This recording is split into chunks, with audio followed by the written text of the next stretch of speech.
a government big enough to hand you anything you want is big enough to take everything away. Absolutely. And, you know, if we're going to be consistent in our philosophy about personal freedom, then we have to call a spade a spade. Yeah.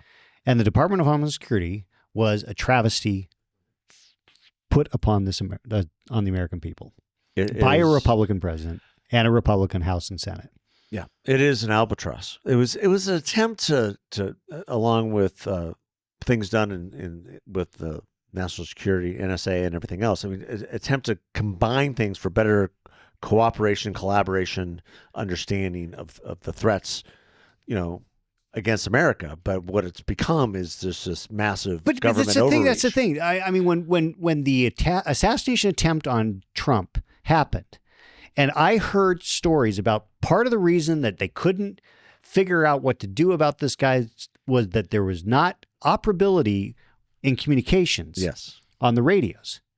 That was one of the first things that the Bush administration said we are going to fix with Department of Homeland Security is we're going to have complete, you know, seamless communication across all the agencies that mattered. They didn't even have seamless communication within the Secret Service on the ground in Butler, Pennsylvania. Yeah. You're telling me that's a success?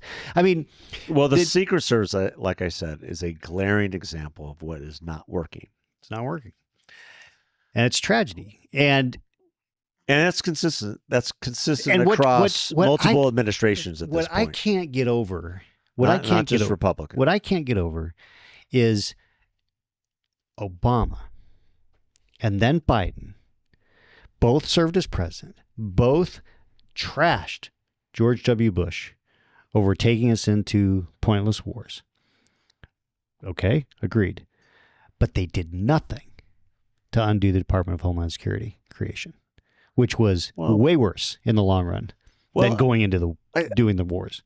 You know, I saw a quote by Ronald Reagan the other day, and I'm paraphrasing, but, you know, principle over politics should always be the guiding light.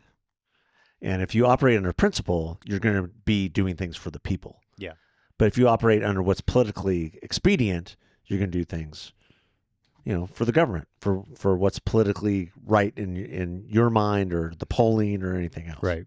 And at that point in time, being fresh off of 9/11, the way Obama was, you know, he said he was going to do a lot of things.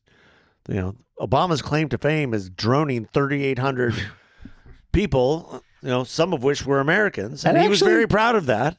And we're arguing in Congress over the last 2 weeks over blowing up some narco terrorists. Yeah. And going back for the kill shot. It's ridiculous. What are we doing? Yeah, that's ridiculous. 2 weeks of talking about narco terrorists wanting to kill your children, and we're talking about who gave the order? Yeah. That's unlawful, Senator Kelly? Right.